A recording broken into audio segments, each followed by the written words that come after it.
नमस्कार दोस्तों, मैं देवेंद्र कुमार आपके अपने YouTube चैनल एजुकेशन लिंक पर आपका स्वागत है। तो चलिए दोस्तों, हम शुरू करते हैं एक्सरसाइज 1.2 का क्वेश्चन नंबर फर्स्ट।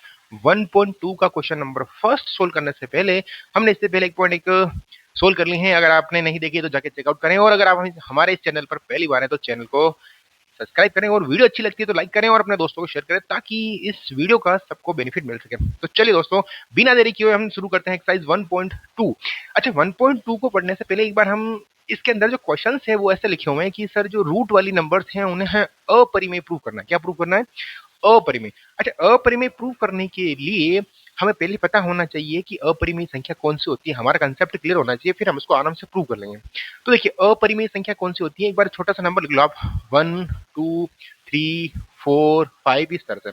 अब ये सारी सारी परिमेय हैं, लेकिन अगर दोस्तों इसके ऊपर आप रूट लगाओगे, इस तरह से स्क्वायर रूट लगाओगे, इस तरह से यानी वर्गमूल लगाओगे, तो क्या ये संख्या परिमेय रहेगी या फिर ये हो जाएगी अपरिमेय? तो अगर आप किसी भी संख्या के ऊपर रूट लगाते हो, वर्गमूल लगाते हो, तो क्या वो परिमेय रहती है या फिर अपरिमेय? उसके लिए हम क्या करते हैं दोस्तों, इसका सोल्व करो। इसका आंसर आता है 1, इसका आंसर आता है 2, और इसका आंसर हम नहीं निकाल सकते। निकालेंगे तो फिर वो पॉइंट में आएगा, मतलब परफेक्ट आंसर नहीं आएगा।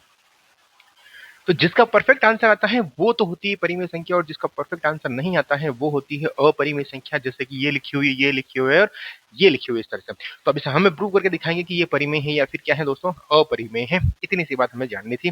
ठीक है, अगर ये संख्या परिमेय होगी तो परिमेय के फॉर्मूला क्या होता है, जिसे पी बटावा क्यू के रूप में लिखते हैं, और क्यू का मान 0 नहीं होना चाहिए। ये हम पढ़ते हैं अच्छे से, हमें पता है कि परिमेय संख्या किसे कहते हैं, जिसे पी बटा क्यू के रूप में लिखते हैं, मतलब अंश बटावा हर के रूप में। जैसे यहाँ संख्या लिखी हुई है तो ये 2 जो है इसके नीचे 1 है, तो ये p बटावा q के रूप में होंगे दोस्तों, इस तरह से। ठीक है। अब इस एक्सरसाइज को पढ़ने से पहले एक बार हम इसकी जो थ्योरम है हम पहले वो पढ़ लेते हैं। थ्योरम जो है हमारे पास में 1.2, ये हमें पढ़नी बहुत ही जरूरी है। हम थोड़ी सी झलक देख लेते हैं, फिर हम चलेंगे क्वेश्चन नंबर फर्स्ट की तरफ। 2 मिनट लगेंगे इसको समझने के लिए, फिर हम चलेंगे क्वेश्चन नंबर फर्स्ट की तरफ। एक बार ये थ्योरम देख लेते हैं। देखिए, थ्योरम क्या लिखी हुई है।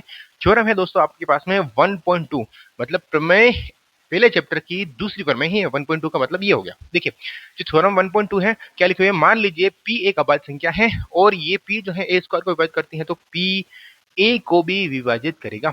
सबसे पहली बात देखो, कोई भी एक नंबर है जो अभाज्य संख्या होनी चाहिए।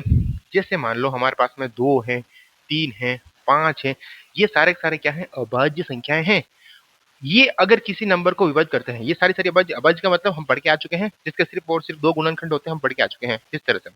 अब देखिए, अगर ये जो संख्याएं हैं, अगर ए स्क्वायर को, मतलब जैसे लिखा हो ना यहाँ पे, ए स्क्वायर को विभाजित करता है, ये पी है, ये किसकी वैल्यू दोस्तों, ये पी की वैल्यू है, ये भी पी की वैल्यू है, ये भी पी की वैल्यू है।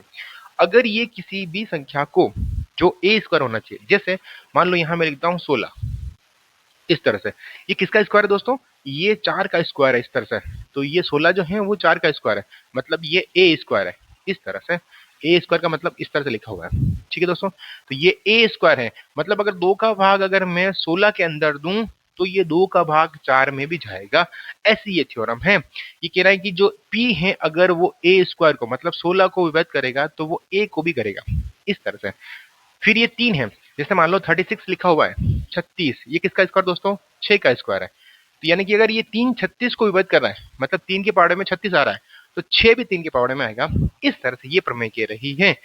और ये 5 है, जैसे मान लो 5 किसी के अंदर हम मान लेते हैं ऐसे, जैसे 5 का स्क्वायर कर लेते हैं इस तरह से, ये आ जाएगा 25। अगर ये 5 25 को कर रहा है तो 5 इस नॉर्मल को भी करेगा, मतलब इसके अंदर जो कोष्टक लिखे हुए हैं, इसके अंदर जो संख्या लिखी हुई है उसको भी विभाजित करेगा। ये हमारे पास में थ्योरम थी। अच्छा, हमें कैसे पता चलेगा करेगा नहीं करेगा? देखो कैसे, हम जब भी किसी संख्या को, जब भी किसी भी संख्या को विभाजित करते हैं तो हम उसके गुणनखंड करते हैं। देखो 16 का अगर मैं गुणनखंड करूं कितना आएगा, 2 इंटू 2 इंटू 2 इंटू 2, इस तरह से लिखते हैं। इसका मतलब ये संख्या है 2 2 से विभाजित हो रही है। फिर आप 4 के गुणनखंड करो, 4 के गुणनखंड 2 इंटू 2 आती है, इसका मतलब ये संख्या 2 से भी कट रही है और 2 से भी कट रही है, इस तरह से। जैसे हम 36 लिखे हुए हैं, 36 के अगर हम टुकड़े करें तो 2 इंटू 2 इंटू 3 इंटू 3, इस तरह से। ठीक है, अब ये संख्या 2 से भी कट रही है और 3 से भी कट रही है, इस तरह से। तो जो इसके गुणनखंड होते हैं वो इससे कटती हैं। अब देखो, अगर ये 3 जो है वो 36 को विभाजित कर रहा है, क्योंकि 3 के गुणनखंड में आ रहा है, तो 6 के गुणनखंड में भी आएगा। देखो ये 3 इंटू 2, इस तरह से। इसका मतलब ये जो 3 है वो 6 को भी क्या करेंगे, विभाजित करेंगे और काटेंगे, इस तरह से। ये तो थी थ्योरम अपने पास में 1.2। अब इसका हम यूज करेंगे क्वेश्चंस के अंदर। तो हमारा जो क्वेश्चंस लिखा हुआ है वो क्या है, हम उसको देखेंगे, फिर हम चलेंगे आगे की तरफ। तो चलिए हम लेते हैं क्वेश्चन नंबर फर्स्ट। फर्स्ट लिखा हुआ है कि सिद्ध कीजिए, क्या लिखा हुआ देखिए, हम देख लेते हैं। सिद्ध कीजिए कि √5 एक अपरिमेय संख्या है। देखिए दोस्तों, हमें प्रूव करना है कि √5 जो क्या है एक अपरिमेय संख्या। इस सवाल को आप काफी टाइम से रटते होंगे, हर चैनल पर आपको देख रखा है, यूट्यूब पे बहुत सारी क्लासेस मिल जाएगी जिसके अंदर आपको रटना पड़ता है। लेकिन एक बार यहाँ आप समझ लीजिए, आपको रटने की जरूरत नहीं पड़ेगी। हम ऐसा क्यों लिख रहे हैं उसका रीजन भी मैं साथ में आपको बताऊंगा। तो चलिए हम चलते हैं क्वेश्चन नंबर फर्स्ट की तरफ। क्या लिखा हुआ है, √5 एक अपरिमेय संख्या हमें प्रूव करना है। देखिए, जब भी हमें ऐसी कोई चीज प्रूव करनी होती है तो हम ये मान लेते हैं कि भाई यार ये अपरिमेय नहीं है, भाई ऐसे मान लेते हैं ये अपरिमेय नहीं है। जैसे कि हम किसी भी चीज के बारे में बात करते हैं, जैसे कोई जानवर है मान लेते हैं, ठीक है, और हम बात कर रहे हैं जैसे शेर की बात कर रहे हैं, और हम बोलेंगे कि ये शेर नहीं, ये तो हिरण है। तो फिर हमें हिरण के उसकी सारा क्लासिफिकेशन देना पड़ेगा कि हिरण के सींग होते हैं, शेर के नहीं है, हिरण इस तरह से उछलता कूदता चलता है, शेर ऐसा नहीं चलता है, इस तरह से। तो हम क्या मानेंगे, एक बार जो भी चीज हमें प्रूव करनी होती है हम उसका उल्टा मानते हैं, ताकि जो उल्टा मानने पर अगर वो उसकी सारी कंडीशन को फॉलो कर लेता है तब तो ठीक है, और नहीं करता तो फिर हम जो मान रहे थे वही हमारा आंसर आ जाएंगे, इस तरह से। तो देखिए हम भी ऐसा ही करेंगे। यहाँ पे जो √5 लिखा हुआ है वो हमें प्रूव करना है कि ये अपरिमेय संख्या है। हम मान के चलते हैं कि ये परिमेय संख्या है, ऐसा हम मानेंगे, फिर देखते हैं सोल्व करेंगे इसको। देखिए हम यहाँ लिख लेते हैं, इधर से लिख लेते हैं। सबसे पहले माना कि हाँ √5 लिखा हुआ है, माना कि √5 एक परिमेय संख्या है, जबकि हमें प्रूव करना है कि ये क्या है, एक अपरिमेय संख्या है, परिमेय संख्या है।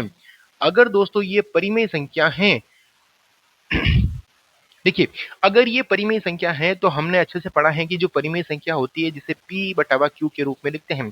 इसका मतलब जो भी परिमेय संख्या होगी उसे हम लिखेंगे p/q। लेकिन आपकी बुक के अंदर p/q नहीं a/b लिखा हुआ है, तो हम इसको a/b के रूप में लिखेंगे इस तरह से, यानी कि हम यहाँ लिखेंगे a/b के रूप में लिखेंगे। सबसे इंपॉर्टेंट चीज यहां से शुरू होती है। अगर आपने ये चीज नहीं लिखी है तो आप इसको प्रूव नहीं कर पाएंगे। जो मैं इस कोष्टक के अंदर लिखने जा रहा हूं वो देखिए, जहां ए और बी क्या है, सह अभाज्य संख्या है। ए और बी जहां लिखेंगे हम, जहां ए और बी एक सह अभाज्य संख्या है, सह अभाज्य। अच्छा, सह अभाज्य संख्या का मतलब क्या होता है, सह अभाज्य संख्या है या पूर्णांक है, ऐसा भी लिख सकते हैं। अच्छा, सह अभाज्य संख्या का मतलब क्या होता है, पहले हम वो क्लियर करते हैं। देखिए सह अभाज्य का मतलब होता है जिसके अंदर गुणनखंड करने पर सेम सेम चीजें नहीं आती हो। जैसे देखो यहाँ पे, जैसे मैंने यहाँ पे 6 लिख दिया और मैंने यहाँ पे लिख दिया 5 लिख दिया, 25 लिख दो, इस तरह से। अब अगर इसके मैं गुणनखंड करूं तो ये आता है 2 × 3, और इसके मैं गुणनखंड करूं तो यहाँ आता है 5 × 5। इससे आपको क्या समझ में आ रहा है, पहले मुझे ये बताइए। देखिए कोई भी सहअभाज्य संख्या होती है, अगर मैं उसके गुणनखंड करूं तो उसके अंदर कोई भी कॉमन चीज नहीं होती है, कॉमन गुणनखंड नहीं होते हैं। इसका मतलब मैं ए के टुकड़े करूं और बी के टुकड़े करूं, उसके अंदर ऐसे कॉमन संख्याएं नहीं आएगी, जैसे इसके अंदर नहीं है ना। अगर मान लो यहाँ पे 5 होता तो फिर ये इनके अंदर कॉमन हो जाता है इस तरह से, लेकिन यहाँ पे 5 नहीं है। या फिर मान लो यहाँ पे 3 होता तो इसके अंदर कुछ ना कुछ कॉमन होता। तो इसका मतलब होता है सहअभाज्य। सहअभाज्य का मतलब कोई साथ में भाज्य होने वाली संख्या नहीं है, सहअभाज्य नहीं है। इस तरह से ऐसी कोई संख्या नहीं है जो इन दोनों को विभाजित करती हो। इसका मतलब ये कटेंगे नहीं, ये लास्ट स्टेप है, लास्ट स्टेप इस तरह से कर सकते हैं अपन। तो यानी कि यहाँ 5 लिखा हुआ है, यहाँ 25, ऐसा भी कर सकते हैं आप आराम से। सॉरी, यहाँ 6 लिखा हुआ है, यहाँ 25 कर सकते हैं, मतलब वो किसी की टेबल से कटेंगे नहीं। बस इतना सा लिखना है, बाकी आपके सवाल आराम से सोल्व हो जाएगा। बस ये चीज अगर आपने सही से मान ले तो फिर आपके सवाल खत्म। देखिए अब क्या करना है दोस्तों, हमको इसको क्रॉस मल्टीप्लाई करना है, के गुणा जिसे हम कहते हैं। इसके नीचे लिख लेते हैं हम 1, इसको इससे गुणा करेंगे, इसको इससे इंटू करो तो यहाँ आ जाएगा हमारे पास में a, और इसको इससे इंटू करेंगे तो यह आ जाएगा b, और फिर लिखेंगे हम √5 इस तरह से। ठीक है, अब एक बार इसको हम स्क्वायर कर देते हैं, दोनों साइड में स्क्वायर करते हैं। तो दोनों पक्षों में वर्ग करने पर यहाँ लिखेंगे दोनों पक्षों में वर्ग करने पर, वर्ग करने पर। वर्ग क्यों कर रहे हैं, क्योंकि यहाँ पे रूट वाली संख्या आ रही है, या फिर जो हमने अभी थोड़ी देर पहले एक थ्योरम पढ़ी थी 1.2 जिसके अंदर लिखा हो a स्क्वायर, तो यहाँ पे भी a स्क्वायर आना जरूरी है, इस वजह से। देखो तो अब यहाँ देख लेते हैं अपन, यहाँ पे जो संख्या लिखी हुई है मैं इसका स्क्वायर करूंगा तो यहाँ आ जाएगा हमारे पास में a स्क्वायर, और यहाँ स्क्वायर करूंगा तो यहाँ आ जाएगा अपने पास में b स्क्वायर, और यहाँ लिखेंगे हम इंटू करके 5 इस तरह से। अब देखो हमने थोड़ी देर पहले समझा था कि अगर कोई संख्या इंटू में होती है तो वो उसके पहाड़े में आती है, जैसे अगर मैं यहाँ पे 6 लिखूं, अगर मैं 6 को 2 इंटू 3 लिखूं, मतलब ये 6 जो है वो 3 से भी विभाजित होगा और 2 से भी विभाजित होगा। इसका मतलब इसके ये जो संख्याएं हैं वो 3 के पहाड़े में आती हैं। ऐसा हमने लिखा कि नहीं, ऐसा हमें पता है या नहीं, बताइए, बिल्कुल है या नहीं। ओके, देखिए इसका मतलब ये 3 की टेबल में आती हैं और ये 2 की टेबल में आती हैं।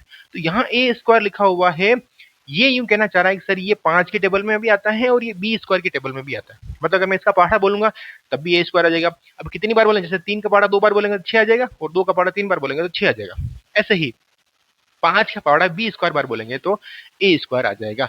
अब हम लगाते हैं प्रमेय 1.2। यहाँ हम लिखेंगे प्रमेय, क्या लिखें दोस्तों, प्रमेय 1.2 से। ये लिखना जरूरी है क्योंकि जितने मैंने देखे हैं वीडियो वगैरह वो यहाँ नहीं लिखते हैं। आप कहाँ से लिख रहे हो, ये थ्योरम है 1.2, वहां से लिख रहे हैं। प्रमेय 1.2 से यदि P, यहाँ लिख रहे हैं 5 जो है, 5 ए स्क्वायर को विभाजित करता है, 5 ए स्क्वायर को विभाजित करता है, को क्या करेगा, विभाजित करता है, करता है, तो 5 जो है वो ए को भी विभाजित करेगा, ए को भी विभाजित करेगा। इस तरह से हमें लिखना है, विभाजित करेगा इस तरह से। तो ये कौन सी थ्योरम है दोस्तों, 1.2 थ्योरम से हमने यहाँ पे लिखा है इस तरह से। अब थोड़ा सा हम चल लेते हैं आगे की तरफ। हाँ जी, यहाँ तक किसी को दिक्कत है तो बताइए। कुछ नहीं करा है दोस्तों, इसको ए अपॉन बी के रूप में लिखा है, ये सामने इसको गुणा किया है, सिर्फ मैंने इसका स्क्वायर किया है क्योंकि हम थ्योरम पढ़ के आ चुके हैं। तो यही लाइन लिखिए भाई, ये इसको विभाजित कर रहा है तो ये ए को विभाजित करेगा। अब जिसको विभाजित करता है कितनी बार करता है, जैसे कोई संख्या है मान लो 9 है, या फिर आप ऐसा लिख दो 12 लिख दो, इस तरह से ये 12 लिखिए। अगर 12 को मैं कहता हूँ कि ये 4 जो है इसको विभाजित करता है, मतलब ये 4 के पहाड़े में आता है, तो ये 4 के पहाड़े में तो आता है, कितनी बार आता है, 3 बार। तो ये वाली चीज हमें लिखनी पड़ती है कि ये 3 बार आ रहा है, 4 बार आ रहा है। ऐसे ही ये 5 जो है वो ए स्क्वायर को विभाजित कर रहा है, तो कितनी बार कर रहा है वो हमें लिखना है। तो हम यहाँ लिखेंगे, इसलिए यहाँ पे लिखेंगे, इसलिए यहाँ लिख सकते हैं दोस्तों, ये इस प्रमेय से क्या लिखेंगे, जो 5 है वो ए स्क्वायर को, ए को भी विभाजित करेगा। मतलब अगर मैं ए के टुकड़े करूं तो कैसे लिखेंगे, 5 इंटू सी, इस तरह से लिख सकते हैं। मतलब जैसे ये 4 जो है वो 12 को 3 बार विभाजित कर रहा है, तो 5 है वो ए को भी सी बार विभाजित करेगा। तो यहाँ हमने लिख दिया सी। आप चाहो तो इसको आगे लिख दो और आप चाहो तो इसको पीछे लिख दो, इस तरह से अच्छा लिख सकते हैं। ठीक है, मतलब यहाँ ऐसा कहना चाह रहा है कि मैं 5 का पहाड़ा सी बार बोलूंगा और ए आ जाएगा, इस तरह से। और ये मैंने कहाँ से लिखा है, ये थ्योरम कह रही है कि 5 ए स्क्वायर को विभाजित करता है तो 5 ए को भी करेगा। अगर ए को विभाजित करेगा तो कितनी बार बोलेंगे पहाड़ा, तो 5 का पहाड़ा सी बार बोलेंगे तो हमारे पास में ए आ जाएगा। इस तरह से हमें पता है ना कि दो संख्याओं को गुणा करते हैं तो सामने वाली संख्या आ जाती है, तो हमने इस तरह से लिखा है। अब कुछ नहीं करना है, यहाँ पे ए स्क्वायर लिखा है दोस्तों, तो मुझे ए स्क्वायर की वैल्यू निकालनी ताकि ये वाला जो मान है मैं यहाँ रख सकूं। तो इसको आप डाल दो समीकरण नंबर 1 से, इस तरह से, और कुछ नहीं लिखना है, बात खत्म हो जाएगी। यहाँ ए स्क्वायर है ना दोस्तों, तो मुझे यहाँ से ए स्क्वायर का मान निकालना है। तो फिर से मैं दोनों पक्षों में क्या करूंगा, वर्क करूंगा, यानी कि दोनों पक्षों में वर्क करने पर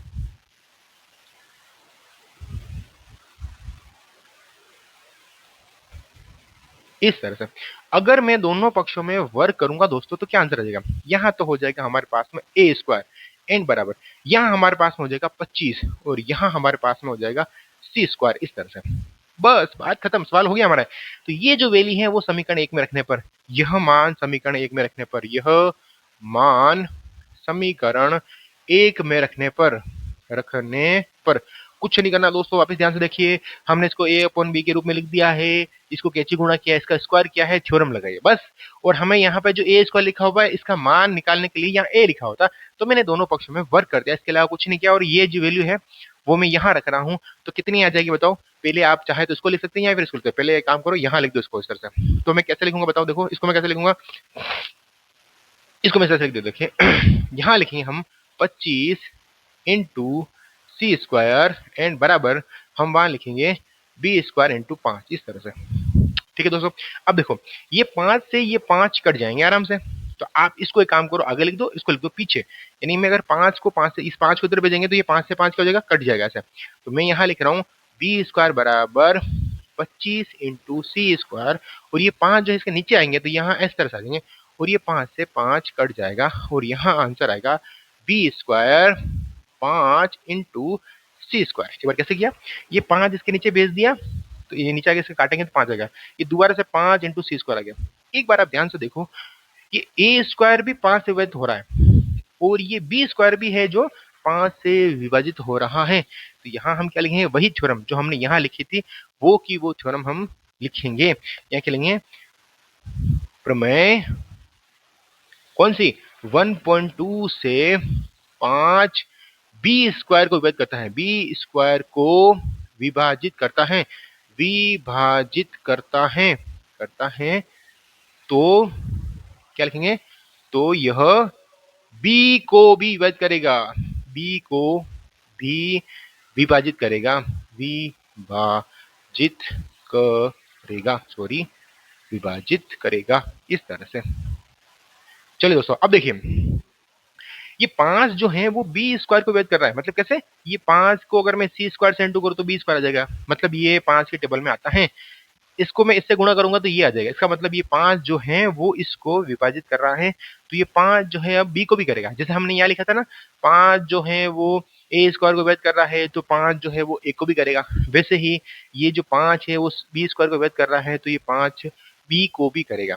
इससे क्या समझ में आया हमें, इससे ये समझ में आया दोस्तों, एक बार देख लो कि अगर ये सवाल खत्म हो गया, बस इतना सा ही था कि अगर कोई संख्या लिखी हो जैसे ए के हम टुकड़े कर रहे हैं 5 इंटू कितना आ रहा है, यहाँ पे देखो यहाँ आ रहा था हमने लिखा था ये ए जो है वो 5 इंटू सी है, ए जो है वो 5 इंटू सी है, और ये यहाँ जो बी आ रहा है, बी की वैल्यू कैसे आ रही है, ये आ रही है 5 इंटू कुछ भी और मान लेते हैं क्योंकि ये 5 को भी क्या कर रहा है, विभाजित कर रहा है, तो इसके अंदर भी 5 है और इसके अंदर भी 5, अगर मैं इसके टुकड़े करूं तो 5 इंटू सी आ रहा है और बी का मान भी सेम ऐसे आएगा 5 इंटू कुछ और आएगा, तो इन दोनों के अंदर जो है वो उभयनिष्ठ गुणनखंड यानी कि दोनों के अंदर एक गुणनखंड आ रहा है, जबकि हमने यहाँ मैंने जब आपको इसको यहाँ समझाया था उसमें मैंने क्या कहा था कि ए और बी सहअभाज्य संख्या है और सहअभाज्य संख्या के अंदर कॉमन कुछ नहीं होता, जबकि इसमें तो 5 इसमें भी आ रहा है और 5 इसमें भी आ रहा है, इसका मतलब क्या हो गया कि जो हमारी कल्पना थी वो गलत थी, तो हम यहाँ एक छोटी सी लाइन लिख लेते हैं और फिर हम सवाल को कर देते हैं खत्म। यहाँ क्या लाइन लिखेंगे, अतः यहाँ लिखेंगे ए और बी का उभयनिष्ठ उभयनिष्ठ गुणनखंड, उभयनिष्ठ गुणनखंड, गुणनखंड जो है वो कितना है दोस्तों, 5 है, 5 है, जिसका विरोधाभास प्राप्त होता है, जिसका जिसका क्या प्राप्त होता है दोस्तों, विरोधाभास, विरोधाभास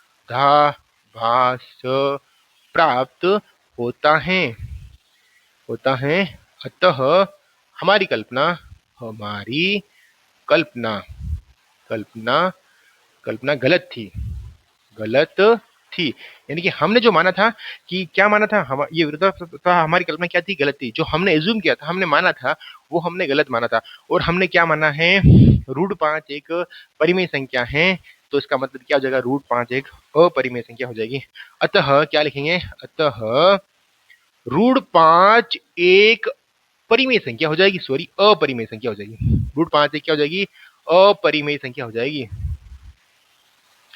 इस तरह से दोस्तों, ठीक है, यही लिखना था हमें, ये हो गया क्वेश्चन नंबर फर्स्ट। अब देखिए इसके अंदर क्या है, हमें थोड़ा सा ध्यान रखना है कि अगर यहाँ पे ये 5 लिखा हुआ है, अगर यहाँ पे 2 होता, 3 होता, कुछ भी होता, तो हम कुछ नहीं करते, थोड़ा सा चेंज कर, देखिए अगर इसी सवाल के अंदर ये पूछ ले कि सर यहाँ पे √2 है, सर यहाँ पे √3 है, तो कुछ नहीं करना है, ये सवाल ऐसा कैसे प्रिंट करना है और ऐसा से लिखना है, क्या करना, देखिए ये √2 है, इसकी जगह आप कर दो √2 इस तरह से, इसकी जगह आप कर दो √2 इस तरह से, इसकी जगह आप कर दो 2 इस तरह से, और यहाँ आप जो लिखोगे ना, यहाँ लिख दोगे आप 2, यहाँ लिख दोगे आप 2 इस तरह से, फिर यहाँ आ जाएगी आपके पास में अगेन 2 इस तरह से, और यहाँ आ जाएगी आपके पास में 4 यहाँ इस तरह से, और यहाँ आ जाएगा आपके पास में वापस से क्या आ जाएगा 4 इस तरह से, और यहाँ आ जाएगा आपके 2 इस तरह से, और ये कट कुटा के वापस यहाँ 25 से कट कुटा के वापस यहाँ 2 2 चलता जाएगा। इसका मतलब क्या है कि संख्या अगर सिंगल संख्या आती है, √2 आती है, √3 आती है, √5 आती है, एक संख्या आती है, तो इस सवाल को, सारे सवालों को ऐसा कैसे करना है, इसी तरह से, मान लो अगर यहाँ पे 3 होते हैं, √3 होते तो हम इसको काट के यहाँ कितना कर देते हैं, 3 कर देते हैं, यहाँ फिर कितना कर देते हैं हम यहाँ पे 3 कर देते हैं, और सेम यही हम दोस्तों क्या कर देते हैं, हम यहाँ पे 3 कर देते थे ऐसा, तो जहां जहां इस तरह से आ रहा है हम इसको चेंज कर देते थे इस तरह से। ये तो था दोस्तों √5 वाले। अब इसके अलावा जितने सारे सवाल हैं वो सारे सारे सवाल सिंपल है, और इतने सिंपल है जिसकी कोई हद नहीं है। देखिए ये फोकट के नंबर है दोस्तों, ये क्या है, फ्री के नंबर है, फोकट के नंबर है, इसको सिर्फ इतना सा पैटर्न याद करने पर पूरा सवाल और हमें 4 नंबर पक्के हैं। अब देखिए इसका जो सेकंड सवाल है वो तो इससे भी सिंपल है, देखिए कैसे करेंगे वो देख लेते हैं। इस क्वेश्चन देख लेते हैं, इसका क्वेश्चन नंबर सेकंड। देखिए क्या करेंगे, क्वेश्चन नंबर सेकंड क्या है हम वो देख लेते हैं। चलिए क्वेश्चन नंबर सेकंड लिखा हुआ है कि 3 प्लस जो हमारे पास लिखा हुआ है, सिद्ध कीजिए कि 3 प्लस 2√5 जो है एक अपरिमेय संख्या हमें प्रूव करनी है। देखिए हमारे पास में जो क्वेश्चन है वो कह रहा है कि 3 प्लस 2√5 हमें क्या प्रूव करना है कि ये अपरिमेय संख्या है। ये सवाल सबसे सिंपल है। इसके बाद में जो ये दूसरा दूसरा क्वेश्चन है, दूसरा है, इसके बाद में तीसरा है, ये सारे के सारे सवाल एक ही पैटर्न से हो रहे हैं और सारे के सारे सिंपल हैं दोस्तों। मैं आपके सामने देता हूँ, देखिए कैसे। जैसे यहाँ पे अगर ये सवाल इस तरह से लिखा हुआ है 3 प्लस 2√5, अगर ये सवाल है दोस्तों, यहाँ फिर सवाल है आपके पास में 1/√2, या फिर आपके पास सवाल है 7√5 इस तरह से या फिर आपके पास सवाल है 6 प्लस √2 इस तरह से। दोस्तों ये सारे सवाल एक ही तरीके से हो रहे हैं और अगर आपने किसी एक सवाल को सोल्व कर लिया है तो ये सारे सवाल एक झटके में सोल्व हो जाएंगे। मतलब जैसे सिंगल सिंगल संख्या आ रही तो हमने सारे सवाल देख लिए। अब अगर इन सारे सवालों को सोल्व करना है तो सिर्फ हमें एक सवाल कोई सा भी ढंग से आना चाहिए, ये सारे सवाल वैसे के वैसे सोल्व हो जाएंगे। देखिए कैसे करेंगे आपके सामने इस तरह से। देखिए तो हम बात कर रहे हैं इस वाली संख्या की जो हमारे पास में सवाल में दे रखा है। क्या दे रखा है हमारे पास में, 3 प्लस 2√5 को हमें प्रूव करना है कि ये एक परिमेय संख्या, सॉरी अपरिमेय संख्या है। तो हम वही मानेंगे, उल्टा मानेंगे। क्या मानेंगे, देखिए माना कि क्या मान रहे हैं बताओ, माना कि 3 प्लस √5 एक क्या है बच्चों बताओ, एक परिमेय मान लेते हैं, परिमेय संख्या है। क्या मान लेते हैं, परिमेय संख्या है इस तरह से। अब देखो अगर ये परिमेय संख्या है तो हम इसे P अपॉन Q के रूप में लिखेंगे। तो इसको P अपॉन Q के रूप में कैसे लिखेंगे, 3 प्लस 2√5 n बराबर लिखेंगे हम P/Q इस तरह से। तो आप अपनी किताब के अंदर देखें यहाँ पे A अपॉन B लिखा हुआ है, तो यहाँ हम A/B लिखेंगे इस तरह से। अब हमने पिछले वाले सवाल के अंदर ये माना था कि ये A और B जो हैं वो सहअभाज्य संख्या हैं। इसमें सहअभाज्य संख्या लिखने की जरूरत नहीं है, सिर्फ आप पूर्णांक लिख सकते हो। जैसे जहां हम लिखेंगे A और B, A एंड B एक क्या है दोस्तों, पूर्णांक हैं एवं जो नीचे वाली संख्या लिखी हुई है B does not equal to 0 है इस तरह से। ये चीज हमें लिखनी है और कुछ नहीं लिखना है। हमारा ये सबसे सवाल है इस पूरी किताब के अंदर का जो सबसे सिंपल सवाल है वो यही सवाल है। देखिए कैसे करेंगे, इसको हम भेजेंगे उस वाली साइड के अंदर। हमें सिर्फ रूट वाले नंबर का मान निकालना है और कुछ नहीं करना है, सिर्फ रूट वाले नंबर का मान निकालना है। तो हम इसको भेजेंगे उस वाली साइड में, तो यहाँ बच जाएगा इस तरह से और यहाँ लिखेंगे A/B माइनस का 3 हो जाएगा इस तरह से। अब दोबारा से हमने क्या किया, हमें क्या बता रहा था आपको, मैं कह रहा था कि सिर्फ आपको रूट वाली संख्या का मान निकालना है और कुछ नहीं करना है। अब ये 2 जो आ रहा है उसको भी बटा में भेजेंगे इस साइड से, तो हमें सिर्फ √5 का मान निकालना है। देखिए कि A-3 इसके हम ले लेते हैं एक बार लघुत्तम, इसको एक बार इधर रख देते हैं। तो लघुत्तम लेंगे तो यहाँ आ जाएगा B, एक बार इसको सही से लिख देते हैं। देखिए कैसे लिखेंगे, अगर मैं इसके एलसीएम लूँ, लघुत्तम लूँ, तो कितना आता है मेरे पास में B, इसका भाग इसमें जाता है कितनी बार आता है, एक बार। एक को इससे ऊपर मल्टीप्लाई करेंगे तो यहाँ A आ जाएगा, माइनस इसका भाग इसमें देंगे कितनी बार जाएगा, एक बार, सॉरी B बार, और B को ऊपर इंटू कितना गया अपने पास में 3B इस तरह से। अब ये जो 2 दिख रहा है, ये जो इंटू में आ रहा है, इसको हम भेज देते हैं बटावा के अंदर। तो ये बटावा में आएगा तो ये आ जाएगा 2B इस तरह से आ जाएगा दोस्तों, कोई दिक्कत, ठीक है। अब देखिए ये जो संख्या हमने लिख रखी है इस तरह से, अब इसको मुझे चेक करके बताओ जरा कि इस पूरे का मान किसके बराबर है, √5 के बराबर है। यही चीज लिखी हुई ना, मतलब ये जो √5 लिखा हुआ है इसका मान इस पूरे के बराबर है। तो अब थोड़ा ध्यान से देखो, अगर यहाँ पे कोई भी संख्या लिखी हुई है, A और B कोई पूर्णांक है, मतलब 1 हो सकता है, 2 हो सकता है, 3 हो सकता है, 4 हो सकता है। अगर यहाँ पे मैं कुछ भी लिखूं, जोड़ूंगा घटाऊंगा, तो क्या √5 बन जाएगा, कभी नहीं बनेगा, क्योंकि √5 तो है एक अपरिमेय संख्या और ये जो बन रही है ये परिमेय संख्याएं बन रही हैं और कुछ नहीं लिखना है। ध्यान से देखो एक बार दोबारा से कि सर A और B हमने मान रखा है पूर्णांक है। अगर A और B अगर पूर्णांक है, यहाँ हमें कुछ भी लिखो, जैसे मान लो 2 लिख देते हैं, 3 लिख देते हैं, 4 लिख देते हैं, तो इसको सोल्व करेंगे, क्या रूट आ जाएगा। रूट कब आता है, जब हम इसके ऊपर वर्गमूल लगाते हैं। ये इनका आंसर कभी भी रूट के बराबर नहीं आएगा, लेकिन यहाँ तो आ रहा है। बस यही हमारा विरोधाभास है और सवाल खत्म हो गया। देखिए क्या लिखेंगे यहाँ पे, A और B, यहाँ लिखेंगे A एंड B एक पूर्णांक है, क्या है, पूर्णांक है, जो कि हमने मान रखा है। A और B अगर पूर्णांक है तो देखिए, तो A minus 3B upon 2B एक परिमेय संख्या होगी। एक क्या होगी दोस्तों, परिमेय, कौन संख्या होगी, परिमेय संख्या होगी। अगर ये परिमेय संख्या है, दोबारा से देखिए, अगर ये संख्या परिमेय संख्या है, तो इसका मान किसके बराबर है? √5 के बराबर है। परिमेय है, लेकिन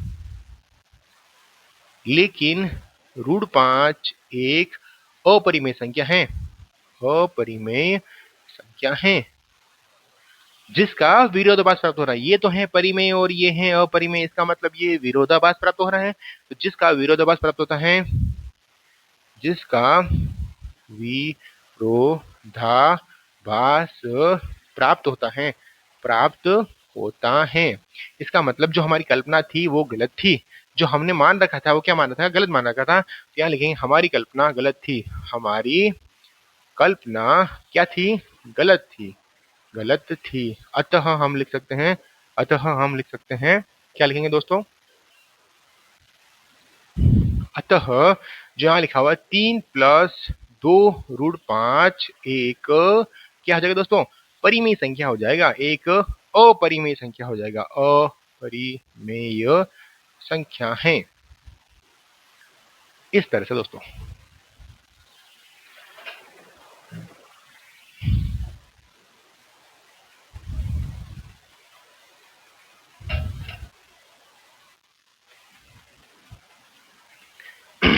चलिए अब हम देखते हैं क्वेश्चन नंबर इसका तीसरा। ये तो था क्वेश्चन नंबर हमारे पास में दोस्तों। दूसरा, ये इतना सिंपल सवाल है। देखिए अब हम करेंगे इसका क्वेश्चन नंबर तीसरा। सारे के सारे सवाल इसी तरह से करेंगे। इतने सिंपल सवाल है, पर हम जब जानबूझ के इसको हम क्या बनाते हैं, इसको थोड़ा सा मुश्किल बनाते हैं। देखिए अब इस सवाल को देखिए।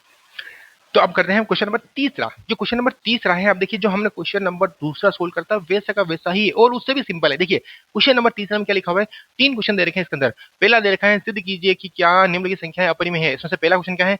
1/√2 और लिखा हुआ है 7√5 एंड फिर लिखा हुआ है 6 + √2। मैं सिर्फ आपको इसमें एक सवाल लिखूंगा और तीनों के तीनों सवाल एक साथ में सोल्व जाएंगे। कैसे? देखिए हम सबसे पहले बात करते हैं फर्स्ट वाले की। जो हमारा पहला लिखा हुआ है, फर्स्ट वाला हमारे पास में क्या लिखा हुआ है? 1/√2। इस तरह से। अब ये सवाल इतना सिंपल है। देखिए जैसे हमने पहले किया था, क्या करना है? इसको माना कि क्या लिखना है दोस्तों? माना कि 1/√2 एक परिमेय है, परिमेय संख्या है। अगर ये परिमेय संख्या है दोस्तों, तो हमने अभी जस्ट लिखा था कि अगर ये परिमेय है तो इसके सर a/b के रूप में लिखेंगे, मतलब p/q के रूप में लिखेंगे। फिर यहाँ लिखेंगे a और b, a क्या है? पूर्णांक है। तो a और b पूर्णांक है, तो b का मान क्या नहीं होगा? 0 नहीं होगा। ये हमें अच्छे से पता है। अगर संख्या ऐसी आती है तो इसके अंदर पूर्णांक मानना है। जो हमने पहला क्वेश्चन किया था, अगर संख्या वैसी आती है तो हमें सहअभाज्य संख्या माननी है। बाकी इनमें अगर रूट नीचे आ रहा है, प्लस में आ रहा है, तो इन सब में हमें क्या मानना है? एक पूर्णांक है। जैसा कि हमने क्वेश्चन नंबर दूसरा सोल्व किया था। बस कुछ नहीं करना है सर, हमें √2 का मान निकालना है। तो √2 का मान निकालने के लिए आप इसको यूं करो, इसको उल्टा कर दो। ऐसे उल्टा कर देते हैं। उल्टा करेंगे तो कितना आएगा? यहाँ पे तो आएगा √2। कितना आएगा? √2। और यहाँ हो जाएगा b/a। इस तरह से सवाल खत्म हो गया और कुछ नहीं है। बस हो गया सवाल खत्म। इतना ही, 3 स्टेप ही लिखनी थी और 3 स्टेप के अंदर सवाल खत्म हो गया। अब क्या लिखेंगे? यहाँ पे a और b क्या है? पूर्णांक है। a और b एक पूर्णांक है कि नहीं? ये बताओ मेरे को। पूर्णांक है भाई। a और b हमने पूर्णांक मान रखा है, तो पूर्णांक होता है तो हम p/q के रूप में लिखते, तो वो संख्या है परिमेय आती है। अपरिमेय कैसे हो जाएगी? इसके ऊपर रूट कैसे आ जाएगा मुझे बताओ। जब ये भी हम पूर्णांक मान रहे हैं, ये भी पूर्णांक, क्या इसके ऊपर कभी रूट आ सकता है क्या? नहीं। पर सामने तो ये रूट के बराबर है। इसका मतलब a और b एक पूर्णांक है, तो हम लिख सकते हैं b/a एक परिमेय संख्या हो गई। एक परिमेय संख्या है। क्या है दोस्तों? परिमेय संख्या है। अब बताओ, अगर ये परिमेय संख्या है, इसका मान किसके बराबर है? √2 के बराबर। पर √2 तो हम प्रूव करके आए हैं ये अपरिमेय संख्या है, मतलब ये क्या प्राप्त हो रहा है? हमें विरोधाभास प्राप्त हो रहा है। इसका मतलब हम लिखेंगे जिसका विरोधाभास प्राप्त होता है, जिसका विरोधाभास प्राप्त होता है, विरोधाभास प्राप्त होता है दोस्तों, प्राप्त होता है। इसका मतलब हमने जो माना था वो हमारी कल्पना क्या थी? गलत थी। आप यहाँ लिखेंगे कि हमारी कल्पना गलत थी। अतः मैं लिख रहा हूँ यहाँ पर, डायरेक्ट लिख रहा हूँ, अतः 1/√2 एक क्या है दोस्तों? अपरिमेय संख्या है। अपरिमेय संख्या है। देखिए अब हम करते हैं इसका दूसरा सवाल। तीसरे का दूसरा क्या है? देखिए तीसरे का दूसरा क्या है, एक बार देख लेते हैं। देखिए तीसरे का दूसरा लिखा हुआ है 7√5। क्या लिखा हुआ है? 7√5। सही है। देखिए यहाँ देख लेते हैं हम। अब ऐसा कैसा प्रिंट करना है, जो इसका दूसरा सवाल मैं लिख रहा हूँ इस तरह से इसका दूसरा सवाल क्या है, 7√5 इस तरह से। अब क्या लिखेंगे, वही लाइन, माना कि सिंपल सा है, माना कि क्या लिखेंगे, माना कि 7√5 एक क्या लिखेंगे दोस्तों, परिमेय संख्या लिखेंगे, परिमेय संख्या है, इस तरह से जैसा इसमें लिखा हुआ सेम टू सेम। फिर यहाँ 7√5 है दोस्तों, अगर ये परिमेय है तो इसे a बटावा b के रूप में लिखेंगे, और a और b क्या लिखेंगे, a और b क्या है, पूर्णांक है, पूर्णांक है, और b यानी नीचे वाले का मान क्या नहीं होना चाहिए, 0 नहीं होना चाहिए, यही तो हम लिखते हैं, बात खत्म। अब हमें क्या करना है बताओ, सोच के बताओ, हमने इतने सारे क्वेश्चन किए, एक बात बताओ क्या करेंगे, बोलो क्या करेंगे, क्या करेंगे, हाँ बिल्कुल सही, ये जो रूट लिखा हुआ है रूट की वैल्यू निकालेंगे, इधर भी हम किसकी वैल्यू निकालेंगे, किसकी निकालेंगे, √5 की वैल्यू निकालेंगे। तो सर ये 7 जो आ रहा है इसको उधर भेज दो, सीधी सी बात है। तो सर यहाँ ये 5 लिखा हुआ है, यहाँ a लिखा हुआ है, और ये 7 इंटू बी हो जाएगा, क्योंकि पहले से अपने पास में b लिखा हुआ है, इस तरह से इंटू में है इसलिए, बट अब चलेंगे, सवाल खत्म हो गया, इतना ही था बस। अब हमें लिखना है a b, एक क्या है दोस्तों, एक पूर्णांक है, क्या है दोस्तों, एक पूर्णांक है, और तो फिर अगर ये पूर्णांक है तो ये संख्या क्या हो जाएगी बताओ, परिमेय, क्योंकि पूर्णांक के हम बटाबटी में लिखते हैं तो वो परिमेय होती हैं। तो यहाँ लिखेंगे a बटावा 7 इंटू बी, एक क्या हो जाएगी, एक परिमेय संख्या हो जाएगी, परिमेय संख्या है, परिमेय संख्या है।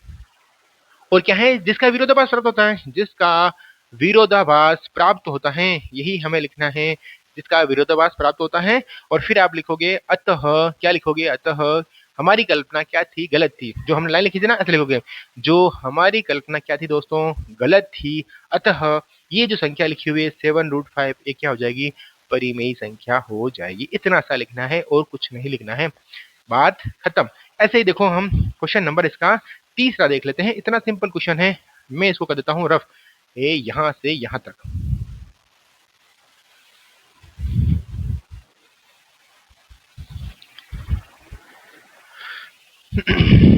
देखिए जैसा ये लिखा हुआ है ना, वैसा का वैसा इधर भी सोल्व करना है। कैसे करना है, देखो यहाँ हमारे पास में लिखा हुआ है 6+√2, यहाँ लिखा हुआ है 6+√2 इस तरह से। अब मुझे बताओ कि अगर यहाँ पे 6+√2 लिखा हुआ है तो क्या करेंगे हम, सबसे पहले क्या मानेंगे, यही मानेंगे ना कि ये संख्या क्या है, एक अपरिमेय संख्या है। ये लिखेंगे माना कि, यहाँ लिखेंगे माना कि 6+√2 एक क्या है दोस्तों, अपरिमेय संख्या है, अपरिमेय, सॉरी हम इसमें मानेंगे एक परिमेय संख्या है, क्या मानेंगे, परिमेय संख्या है, इस तरह से हमें यही मानना है कि संख्या कौन सी है दोस्तों, परिमेय संख्या है। अगर ये संख्या परिमेय है दोस्तों तो फिर क्या करेंगे बताओ, अगर ये संख्या परिमेय है तो इसे हम लिखेंगे p बटावा q के रूप में लिखेंगे, जिसे a बटावा b के रूप में हम लिख सकते हैं।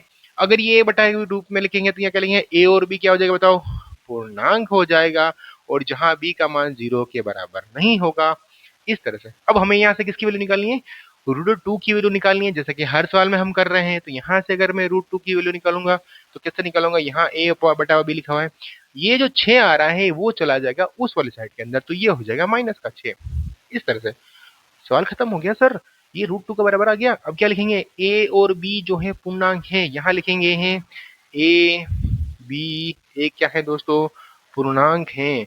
अगर ये पूर्णांक है तो यहाँ जो ऊपर संख्या लिखी हुई a बटावा b -6 एक परिमेय संख्या हो जाएगी, परिमेय संख्या है, परिमेय संख्या है। लेकिन ये परिमेय संख्या है तो फिर ये सामने तो √2 अपरिमेय संख्या लिखी हुई जो कि हम प्रूव करके आ चुके हैं, इसका मतलब ये उल्टा प्राप्त हो रहा है, ये तो अपरिमेय है, ये परिमेय है, ये अपरिमेय, दोनों बराबर कैसे हो सकती है। हम लिखेंगे परिमेय संख्या है जिसका विरोधाभास प्राप्त होता है, जिसका विरोधाभास प्राप्त होता है, जिसका विरोधाभास क्या होता है दोस्तों, प्राप्त होता है, जिसका विरोधाभास प्राप्त होता है। अतः हमारी कल्पना, मैं एक बार इसको पूरा लिखता हूं, अतः हमारी जो कल्पना थी दोस्तों, हमारी कल्पना गलत थी, गलत थी, मतलब जो हमने एज्यूम किया था, माना था, वो क्या माना था, गलत माना था। तो हमने क्या मान रखा है, 6+√2 एक परिमेय है, तो हम लिखेंगे 6+√2 एक क्या हो जाएगी दोस्तों, अपरिमेय संख्या हो जाएगी, अपरिमेय संख्या होगी। इस तरह से हम इस सवाल को सोल्व करेंगे दोस्तों। तो चलिए दोस्तों आज के लिए इतना ही, फिर मिलते हैं अगले वीडियो में। अगर आप यहाँ तक पहुंच गए हैं तो वीडियो को लाइक करें, अच्छा लगता है तो, और अपने दोस्तों को शेयर करें, और अच्छा नहीं भी लगता है तो इसको डिसलाइक करें, ताकि हमें पता चले कि आपको ये वीडियो पसंद नहीं आया, तो हम थोड़ा-सा इसमें इम्प्रूवमेंट करें। और अगर अच्छा लगता है तो इसके अंदर लाइक करें, और अगर कुछ क्वेरी वगैरह है तो जो हमारे कमेंट बॉक्स में है उसमें कमेंट करके बताएँ कि इसमें कुछ क्वेरी है वगैरह, ऐसा कुछ जो भी आपको पूछना है, आप पूछ सकते हैं। तो फिर मिलते हैं अगले वीडियो में, तब तक के लिए नमस्कार।